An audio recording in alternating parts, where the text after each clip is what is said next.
네, 열두 선지자의 영성 시간 갖도록 하겠습니다. 네, 모든 상황이 편안하지만은 않지만 그럼에도 불구하고 하나님의 평강, 하나님의 위로가 우리 모든 강의를 듣는 모든 분들에게 넘치기를 소망합니다. 오늘 스가랴 두 번째 시간이고요. 이러한 질문을 한번 던져봅니다. 어려움에 부딪혔을 때에 당신에게는 어떤 조언을 하는 사람이 더 편안한지요? 예를 들면 제가 이제 고3 담임을 오래 했잖아요. 고3 담임 오래 할 때, 예를 들면 이제 학생들이 이제 상담을 와요. 이제 대학에 대해서 상담을 하는데, 이렇게 성적에 비해서 좀 높은 대학을 가지고 왔을 때에, 넌 안 돼! 라고 하는 것이 나은지, 정확하게, 해주는 것이 나은지, 아니면 정신 차려! 이게 나은지, 아니면은 넌 할 수 있어! 괜찮아! 라고 해서 이렇게 그 미래의 소망을 주는 모양새가 나은지 한번 생각해 보시기 바랍니다. 예를 들면 이제 우리 영적으로 보게 되면 막 지쳐서 무너지고 있을 때 정신 차려! 이게 나은지, 아니면은 당신을 향한 하나님의 그 일하심을 이렇게 편안하게 얘기해 주는 게 나은지 한번 생각해 보게 됐습니다. 왜 이러한 생각을 했냐 하게 되면 이제 학개와 스가랴가 이렇게 동시대의 선지자였잖아요. 그런데 이제 학개와 선지자가 그 성전을 건축하다가 재건하다가 지금 스톱하고 있는 여호수아와 스룹바벨, 그리고는 이스라엘 백성들에게 말하는 뉘앙스가 조금 달라요. 학개는 이제 아주 강력하게 너희들이 이렇게 힘든 것은 성전을 재건하지 않기 때문이다라고 바로 직설적으로 답을 얘기하고, 그 다음에 해결책도 얘기합니다. 너희는 산에 올라가서 나무를 가져다가 성전을 건축하라라고 그 원인과 해결책을 아주 직설적으로 아주 강하게 말하는 모양새가 나타나 있어요. 그런데 스가랴는 우리가 지난주에 봤지만 환상을 얘기하잖아요. 8가지 환상을 얘기하고, 그 다음에 이제 메시아가 오심, 그 다음에 메시아적인 목자 왕이 통치할 것을 큰 그림을 그려내는 거예요. 그러니까 힘겨워하는, 지난번에도 얘기했지만 이들은 포로에서 돌아왔을 때는 굉장히 희망이 컸었잖아요. 강력한 소망을 품고 돌아왔는데, 돌아와서 성전을 재건하다가 이렇게 낭망하게 되고 포기하게 되고, 그래서 현실적 어려움에 부딪히면서 잠깐 성전 건축을 약 한 18년 동안 못하고 있었잖아요.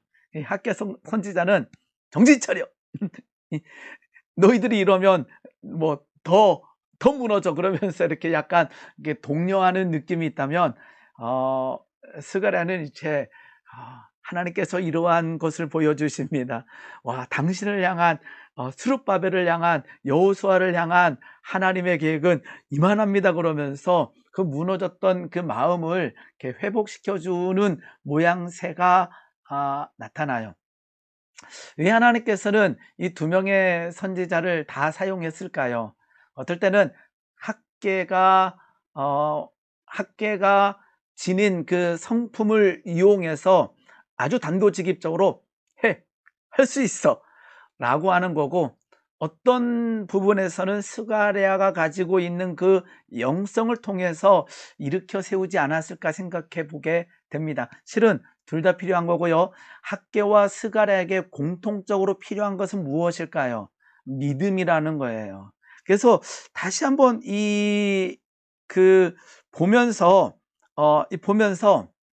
나는 어떤 스타일일까라고 하는 묵상을 하다가, 학개처럼 믿음이 있어야 되고 스가랴처럼 믿음이 있어야 되겠구나라고 하는 것을 한 번 더 깨닫게 되는 거예요. 왜냐하면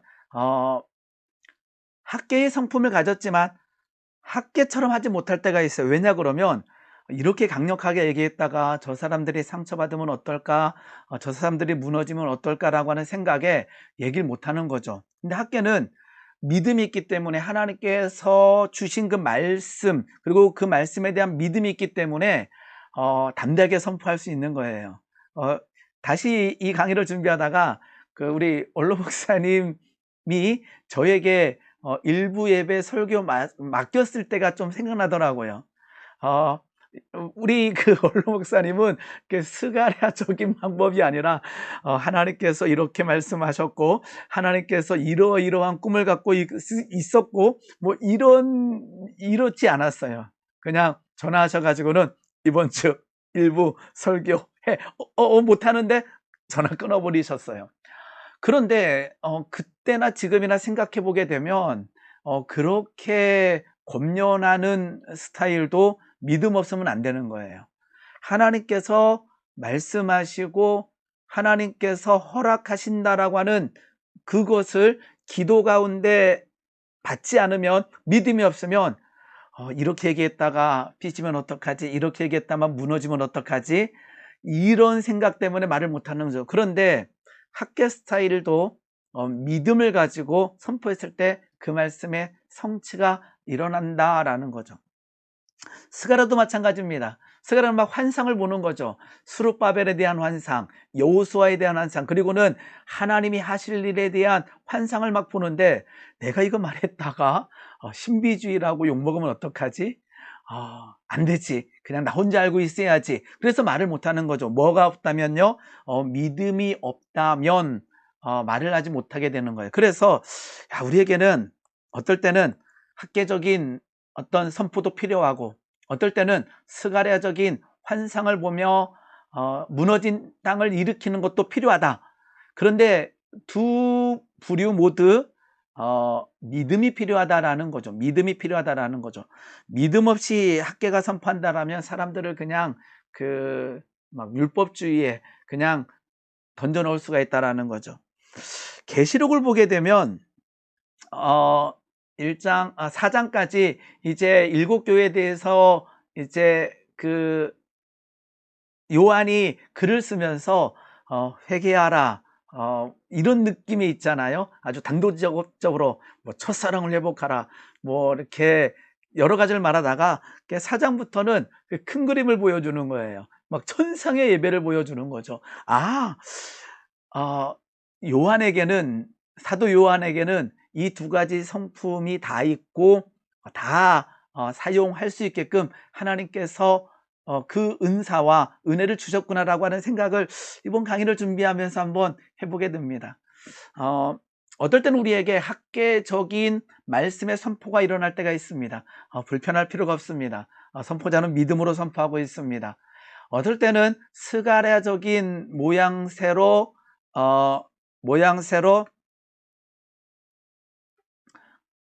하나님의 말씀이 선포될 때가 있습니다. 여전히 그것은 하나님께서 주신 그 예언의 모양, 환상의 모양을 가지고 하나님의 은혜를 전하고 있는 거죠. 어떤 방식으로냐 아니라, 전하는 자가 믿음으로 전할 때에 우리에게 필요한 것은 믿음으로 순종하는 거죠. 스룹바벨과 여호수아에게 필요한 것은 학계와 스가랴의 선포를 듣고 일어서며 순종하며 그 성전을 재건해 나가는 모습이라는 것입니다. 아까처럼 우리가 지난주에 배웠던 것처럼 스가랴는 8가지 환상을 보게 됩니다. 그 중에 대표적인 것은 여호수아에 대한 환상, 그리고 스룹바벨에 대한 환상이겠지요. 왜냐 그러면 그들은 지도자였고 그들 역시 무너져 있었는데, 하나님께서 원하시는 것은 여호수아와 스룹바벨이 일어서고 그들을 통하여 하나님의 성전이 재건되는 것을 하나님께서 원하셨기 때문에 스룹바벨을 통해서 큰 그림을 보여주시는 거죠. 하나님의 일하심. 그래서 여호수아에 대해서는 아주 중요한 거죠. 그 더러운 옷을 벗기라. 그리고는 여호수아에게 아름다운 옷을 입히리라. 더러운 옷을 입고 있었던 여호수아에게 아름다운 옷을 입힌다라고 하는 환상을 보여주시고, 그 환상을 스가랴를 통해서 선포하게 하고 여호수아에게 듣게 함으로써 무너졌던 그 땅의 일어섬, 회복의 은혜가 일어나고 있는 거죠. 스룹바벨에 대해서도 마찬가지입니다. 하나님께서는요, 스가랴를 통해서 스룹바벨의 손이 이 성전의 기초를 놓았은즉 그의 손이 또한 이 일을 마치리라. 엄청난 말씀인 거죠. 그러면서 큰 산아 내가 무엇이냐, 스룹바벨 앞에서 평지가 되리라라고 하는 엄청난 환상의 말씀들이, 하나님의 말씀들이 스룹바벨에게 스가랴를 통해서 선포되는 거죠. 즉 학계 선지를 통해서 이러한 생활의 궁핍, 경제적 어려움의 원인은 성전 재건을 포기했기 때문이다라고 아주 직설적으로 듣고, 그 다음에 너희들은 산에 올라가라라고 했던 그 학계 선지자, 너희는 산에 올라가서 나무를 가져다가 성전을 건축하라라고 하는 이 직설적인 선포 이후에 하나님께서는 스가랴를 통해서 여호수아와 그리고는 스룹발벨 그리고는 백성들에게 위로하시며 격려하고 계시다라는 거죠. 아까처럼 학기가 좋다, 스가랴가 좋다가 아니라 두 선지자 모두 하나님께서 사용하시는 방법이고, 두 선지자에게 필요한 것은 믿음이라는 거죠. 믿음이 우리에게, 학개와 같은, 스가랴 같은 믿음이 우리에게 있기를 소망하여 봅니다. 이제 스가랴 7장과 8장을 잠깐 보겠는데요. 7장과 8장에는 금식에 대해서 또 나와 있습니다. 질문을 하게 됩니다. 만군의 여호와의 전에 있는 제사장들과 선지자들에게 물어 이르되 내가 여러 해 동안 행한 대로 5월 중에 울며 근신하리까? 이 근신은 금식이라고 하는 내용과 동일합니다. 그런데 스가랴 선지를 통해서 대답하십니다. 만군의 여호와의 말씀이 내게 임하여 이르시되 온 땅의 백성과 제사장들에게 이르라. 내가 70년 동안 다섯째 달과 일곱째 달에 금식하고 애통했다라는 거예요. 언제요? 70년 동안 다섯째 달과 일곱째 달에 금식하고 애통하였거니와 그 금식이 나를 위하여 한 것이냐? 너희가 먹고 마실 때에 그것은 너희를 위하여 먹고 너희를 위하여 마시는 것이 아니냐, 이렇게 되어 있습니다. 금식을 할까요? 라고 물어봤는데 하나님께서는 너희들이 이렇게 금식해 왔는데 잘 생각해봐. 그 금식 누구를 위해서 했냐라고 하는 질문을, 반문을 던지고 있는 거죠. 너희를 위하여 먹고 너희를 위하여 마시는 것이 아니냐, 이렇게 되어 있습니다. 우리 이사야 말씀을 보게 되면 우리 금식에 대해서 하나님께서 이사야 선지자를 통하여 말씀하고 계시잖아요. 우리 잘 알고 있는 것입니다. 제가 한번 읽어드리겠습니다. 내가 기뻐하는 금식은 흉악의 결박을 풀어주며 멍에의 줄을 끌어주며 압제당하는 자를 자유하게 하며 모든 멍에를 꺾는 것이 아니겠느냐.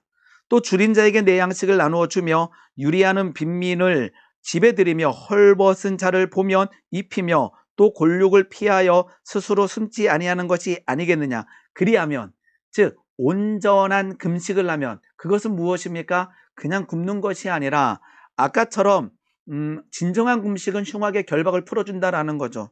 그뿐만 아니라 그리하면 내 빛이 새벽같이 비칠 것이며 내 치유가 급속할 것이며 내 공의가 내 앞에서 행하고 여호와의 영광이 내 뒤에 호위하리니, 이렇게 되어 있습니다. 하나님께서 원하시는 금식은 그냥 형식적인 것이 아니라 하나님께서는 우리에게 진정한 하나님의 뜻을 이루는 금식을 하라라고 스가랴 선지자를 통해서도 말씀하고 있습니다. 그러면서 금식보다 더 중요한 것은 얘기합니다. 아까처럼 금식할까요? 노라고 대답하신 이후에 만군의 여호와가 이같이 말하 이르시기를 너희는 진실한 재판을 행하며 서로 인애와 국률을 베풀며 과부와 고아와 나그네와 궁핍한 자를 압제하지 말며 서로 해하려고 마음을 도모하지 말라 하였으나, 이렇게 되는 거죠. 그러니까 진정한 금식은 우리가 이렇게 금식한다 보다 삶 가운데, 우리의 일상 가운데 그 하나님의 말씀하심, 하나님의 우리에게 명령하신 것들이 나타나는 삶을 사는 것이 하나님께서 우리에게 원하시는 모습이라는 거죠.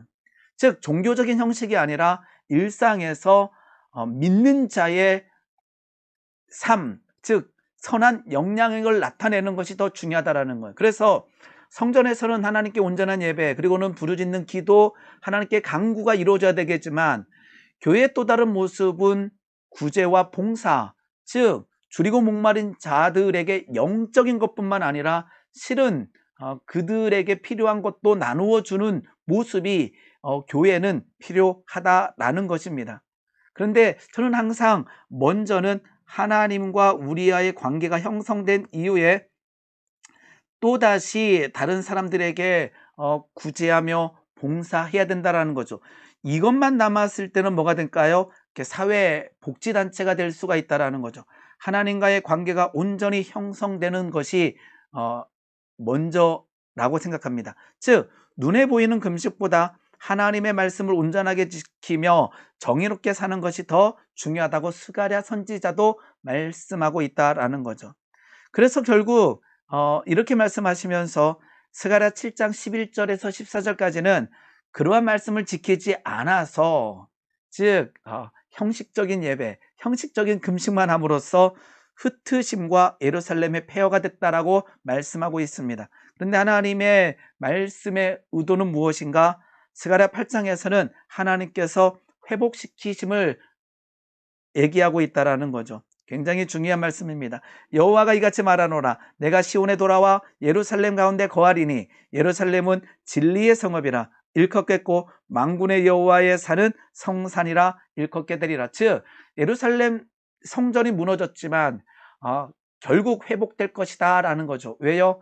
하나님의 일하심으로 그러하다라는 것을 스가랴 선지자는 얘기하고 있습니다. 그러면서 이제 스가랴 9장에서 14장까지는 이제 더 큰 그림을 그려요. 아까처럼 쪼그라들었던 그들에게 성전의 완성만 보여주는 것이 아니라 오실 메시아, 그리고 메시아의 통치까지도 스가랴 선지자는 말씀하고 있다는 거죠. 그러니까 엄청난 그림을 보고 있는 거죠. 그러니까 아까처럼 그 그림에 대해서 하나님께서 보여주신 환상에 대해서 믿음이 없다면, 잘못 얘기하게 되면 나를 신비주의라고 얘기하면 어떡하지? 뭐 이런 생각 때문에 선포하지 못한다라는 거죠. 그러나 믿음 있는 자는 담대하게 선포할 줄 믿습니다. 즉 하나님께서 보내실 메시아 왕 목자에 대해서 스가랴 선지자는 선포하고 있습니다. 하나님께서 메시아적 목자 왕을 세우실 것과 예수님이 오시는 거죠. 메시아적 목자 왕이 백성들의 배신으로 고난을 받았음에도 불구하고 십자가의 고난을 보고 있습니다. 결국 하나님의 백성을 이방의 손에서 구원하고 영광스러운 왕국을 건설할 것이라는 예언이 나오게 됩니다. 그 말은 무엇입니까? 그냥 스룹바벨 성전이 준공되는 것이 하나님의 뜻이 아니라 하나님께서는 이제 이 땅의 구원, 이 땅의 진정한 회복을 위해서 메시아를 보내고, 그러나 그 메시아의 고난, 십자가의 고난, 그리고는 그 이후에 결국은 하나님께서 영광스러운 왕국이 건설될 것을 예언하고 있다라는 것입니다. 스가랴 9장 9절 보게 되면요, 시온에 따라 크게 기뻐할지어다, 예루살렘 따라 즐거이 부를지어다. 기쁨과 즐거움이 나타나고 있습니다. 보라, 내 왕이 내게 임하리니 왕이 임하고 있는 거죠. 그는 공의로우시며 구원을 베풀며 겸손하시며 겸손하다라는 거죠. 세 가지 특성을 얘기하는 것입니다. 다시 한번 읽어보겠습니다. 시온에 따라 크게 기뻐할지어다, 예루살렘에 따라 즐거이 부를지어다. 지금은 낭망하고 있지만, 무너졌지만 스룹바벨 성전은 완성될 것뿐만 아니라 더 크게 기뻐할 수 있는, 즐거워할 수 있는 일들이 있는데, 그것은 무엇입니까? 왕이 내게 임한다라는 거예요. 메시아가 임한다라는 거죠. 공의로운 구원을 베푸시는 겸손한 메시아의 오심을 스가랴는 선포하고 있습니다. 즉 뭐예요? 크게 기뻐하라. 뭐 하면서요? 입성하실 왕을 기대하면서. 그러니까 무너졌던 자들에게 크게 기뻐하라, 즐거워하라라고 선포하고 있습니다. 왜요? 스가랴는 이미 보고 있는 거예요. 예루살렘에 입성하는 메시아적 왕을 향하여 기뻐하고 즐거워하라고 말씀하고 있습니다. 아까 세 가지 특성이 나옵니다. 그것은 무엇이냐 그러면, 그는 공의로운 분이시다. 그는, 여기는 구원을 베푸신다라고 나와 있는데요. 구원을 베푸시는 예수님이잖아요. 그런데 수동태예요. 그러니까 구원을 받은 분이다라는 거예요. 예수님 구원을 베푸시는데 이 말씀의 의미는 무엇이냐 그러면 구원을 받은 자가 구원을 베풀 수 있다라는 거예요. 즉 예수님께서는 그 구원의 기쁨과 감격을 스스로의 힘이 아닌 우리 하나님께로부터 이미 받았다라는 거죠. 그것을 우리에게 주는 거고 또 우리가 그것을 받고 그렇게 살기를 원하신다라는 거예요. 그래서 구원을 베푸신다라고 하는 것은 구원을 받으셨다. 이미 구원의 기쁨과 구원의 감격을 누리셨다. 그리고는 그 구원을 우리에게 베푸신다. 그럼 우리는 어떻게 해야 될까요? 우리 역시 구원을 받은 자들입니다. 구원을 받은 자이기 때문에 이 땅에서 기뻐하고 즐거워해야 되겠죠. 그리고는 그 구원의 기쁨과 감격을 나누는 삶을 사는 거죠. 우리가 구원을 이룰 수는 없습니다. 그런데 구원받은 자의 기쁨과 감격을 베풀 수는 있다라는 것입니다. 오실 메시아적 왕과 목자는 공의로우신 분입니다. 이상적인 왕의 통치를 가르치겠죠. 그 다음에 아까처럼 구원의 기쁨과 감격을 누린 자, 하나님으로부터. 그 다음에 겸손하다라고 하는 것은 온유하다라고 하는 의미이기도 합니다. 즉 모세가 온유하다라고 할 때 이 단어가 쓰였습니다. 즉 그는 겸손한 분이다라는 거죠. 자, 그럼 우리가 아까 이 말씀을 보게 되면 겸손하셔서 나귀를 타시며 나귀의 작은 것 곧 나귀 새끼니라. 우리는 다 알잖아요. 우리는 이제 신약까지 알고 있으니까. 예수님께서 예루살렘에 입성하실 때에 나귀 타고 입성했던 모습을 스가랴는 예언하고 있다라는 거죠. 그리고는 9장 10절에서는요. 그 메시아적 왕의 통치적 특징을 얘기하고 있습니다. 내가 에브라임의 병거와 예루살렘의 말을 끊어버리겠다. 즉 전쟁할도 활도 끊으리라. 뭐가 나타나고 있어요? 전쟁의 종식을 얘기하고 있습니다. 전쟁이 그치는 거죠. 그 다음에 이방 사람에게 화평을 전할 것이요 그의 통치는 바다에서 바다까지 이루고 유브라데 강에서 땅끝까지리라. 통치의 범위에 대해서 얘기하고 있습니다. 첫 번째는요, 전쟁 무기를 파괴할 것이다. 두 번째는 화평을 전할 것이다. 세 번째는 온전한 통치가 성취될 것이다라고 스가랴 선지자는 선포하고 있습니다. 아까처럼 전쟁 무기를 파괴할 것이다 라고 하는 의미는 아까 병거, 말, 활 모두 전쟁의 필수품이 됩니다. 이런 무기가 제거되는 것은 전쟁의 종식을 의미합니다. 그러면 지금 스가랴의 예언은 성취됐을까요? 아니면 아직일까요? 이미 예수님이 초림의 때에 스가랴의 예언은 일부 성취됐습니다. 그리고는 예수님께서 재림하실 때에 완전히 성취될 줄 믿습니다. 왜냐 그러면 아직 전쟁의 종식이 되지 않았기 때문인 거죠. 그 다음에 아까 통치 부분에서 나타나게 됩니다. 그가 땅끝에서 전쟁을 시게 하시며 시편 46편 9절 말씀입니다. 활을 꺾고 창을 끊으며 수레를 불사르시는도다 라고 시편 기자는 노래하고 있습니다. 이미 예수님께서는 나귀 타고 예루살렘 성에 입성하셨고 스가랴 선지자 예언처럼 고난받으셨고 구원을 베푸셨습니다. 그런데 아직 이 땅은 이미 구원되었지만 아직 성취되어야 될 모양새들이 남아있다라는 거죠. 우리는 아직 나타나지 않았지만 여전히 하나님의 말씀을 믿으며 소망을 품는 백성이 되어야 될 줄 믿습니다. 에브라임과 남유다의 정쟁 종식과 함께 화합이 나타날 것을 얘기하고 있다라는 거죠. 두 번째 특징은 무엇이냐 그러면 화평을 전하시는 분이라는 거예요. 평화라는 거죠. 그래서 우리는 예수님을 믿는 자는 실은 싸움보다는 평화를 추구해야 됩니다. 샬롬을 추구해야 되는 거죠. 이사야 2장 4절에서도 무리가 그들의 칼을 쳐서 칼이 없어지는 거죠. 보습을 만들어 버리고 창을 쳐서 낫을 만들 것이다. 즉 무기가 사라지고 전쟁이 사라질 것이다. 이 나라와 저 나라가 다시는 칼을 들고 서로 치지 아니하며 다시는 전쟁을 연습하지 아니하리라. 그런데 전 세계는 전쟁으로 매몰되어 있습니다. 아프가니스탄에서 미군이 철수한다 그러니까 그 엄청난 혼란 가운데 있다라고 뉴스에서 전해지기도 합니다. 우리나라 국방비도 만만치 않게 들어가고 있지요. 아직 이루어지지 않지만 하나님의 그 일하심의 때, 즉 재림의 때에는 전쟁이 완전히 종식될 줄 믿습니다. 그리고 세 번째 특징은요, 온 땅을 통치하신다라는 것입니다. 아까 그 말씀을 보게 되면 바다에서 바다까지 이루고 유브라데 강에서 땅 끝까지 이르리라 이렇게 돼 있잖아요. 그래서 바다에서 바다까지는 전 세계를 의미하고 메시아의 통치는 미치지 못하는 사각지대가 없다라는 것을 스가랴 선지자는 얘기하고 있다라는 거죠. 오늘 우리는 힘들고 어려운 때를 살고 있습니다. 무엇이 필요할까요? 학계 선지자의 직설적인 메시지가 필요하고 스가랴 선지자의 환상을 통한 메시지가 필요하고 그렇습니다. 스가랴 선지자는 아까처럼 우리가 알고 있듯이 예루살렘 입성에 예수님께서 성취하십니다. 앞에서 가고 뒤에서 따르는 무리가 소리 높여 이르되 호산나 다윗의 자손이여 찬송하리로다. 주의 이름으로 오시는 이여 가장 높은 곳에서 호산나 하리라.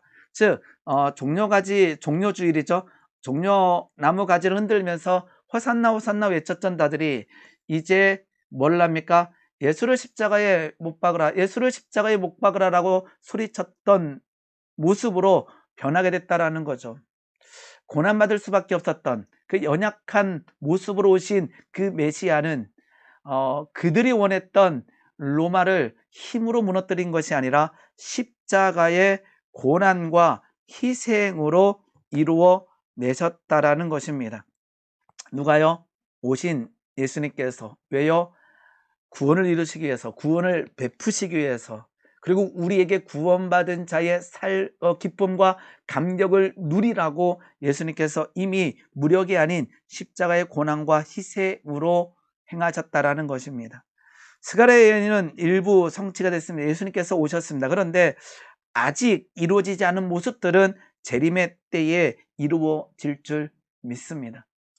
우리에게 어쩌면 학개와 스가랴 시대의 낭만과 무너짐의 모양들이 나타나고 있지요. 여호수아와 스룹바벨은 18년 동안 그 마음이 어땠을까요? 그들 역시 힘을 잃고 무너져 있지 않았을까 생각해 보게 됩니다. 그런데 하나님께서는 먼저 스룹바벨과 여호수아를 일으켜 세우셨습니다. 왜요? 하나님의 일하심은 사람을 통해서 이루어지기 때문에. 그러니까 이 그림을 한번 보시기 바랍니다. 학개가 직설적으로 선포하고 스가랴가 환상을 보며 선포하고, 그러면서 그 말씀을 듣고 여호수아와 스룹바벨이 일어서서 그들이 백성들을 독려하고, 또 그 독려를 듣고 백성들이 일어서서 다시 아직 재건되지 못한 성전을 재건하는 모습이 오늘 우리에게 필요하지 않을까 생각해 보게 됩니다. 어쩌면 이 코로나 때에 스룹바벨도 힘겨워하고 여호수아도 힘겨워하고 그 다음에 백성들도 힘겨워할 때에 누가요? 학개와 스가랴는 어떨 때는 단도직입적으로, 어떨 때는 하나님의 은혜를 통해서 환상을 보며, 그들이 두려워했던 것은 어쩌면은 우리는 그러겠죠. 야, 이렇게 얘기해서 상처받으면 어떡하지? 이렇게 해서 신비주의라고 말을 들으면 어떡하지? 라고 하지만 하나님께서는 그들에게 정확한 말씀을 주시고, 그들은 정확하게 말씀이 선포됐을 때에 그 무너졌던 땅이 회복되어지며 일어서고 있다라는 것입니다. 학개와 스가랴를 보면서 많은 생각을 하게 됩니다. 나는 그러한 믿음이 있는가를 한번 스스로에게 질문을 던져봅니다. 저에게 질문을 던져봅니다. 학개의 믿음이 필요한 때에 나는 학개의 믿음이 있는가? 하나님의 말씀이 선포할 때에 담대하게 선포하지 못하고 이렇게 전하면 상처받지 않을까? 하나님의 말씀임에도 불구하고 전하지 못하는 것은 없지 않나 생각해 보게 됩니다. 하나님께서는 우리에게 큰 그림을 보여주시길 원하는데 우리의 이성이, 우리의 경험이 그것을 제한하고 있지 않나도 생각해 보게 됩니다. 환상을 보며 예언을 하며 꿈을 꾸는 것은 요엘 선지자도 얘기했죠. 그것은 무엇입니까? 무너진 땅에 성령의 놀라운 능력으로 인해서 큰 그림을, 회복과 일어서면 놀라운 은혜를 주시는데, 우리의 이성이, 우리의 경험이 하나님이 주시는 그 환상과 예언과 꿈을 막고 있지는 않나 한번 돌이켜보는 시간이었습니다. 오늘 이 강의를 듣고 있는 우리 성도님들도 우리의 이치를 한번 생각해 보기 바랍니다. 어쩌면 내가 하나님께서 받은 은혜가 있는데 그것을 학개처럼도 못하고 스가랴처럼도 못해서 그냥 절망하고 낙담하는, 즉 학개와 스가랴까지 절망하면 안 되겠죠. 학개와 스가랴가 일어서야 된다라는 거예요. 그래야 여호수아와 스룹바벨이 일어서고, 그래야 백성들이 일어서고, 그래야 회복과 재건의 놀라운 능력이 나타날 줄 믿습니다. 네, 오늘 스가랴를 정리하면서 학개까지 잠깐 나눴는데요. 한 번 더 학개와 스가랴를 생각하면서 우리의 믿음이 회복되어지고 일어섬의 은혜가 있는 하루하루 되기를 소망하며 강의를 마치도록 하겠습니다. 네, 수고하셨습니다.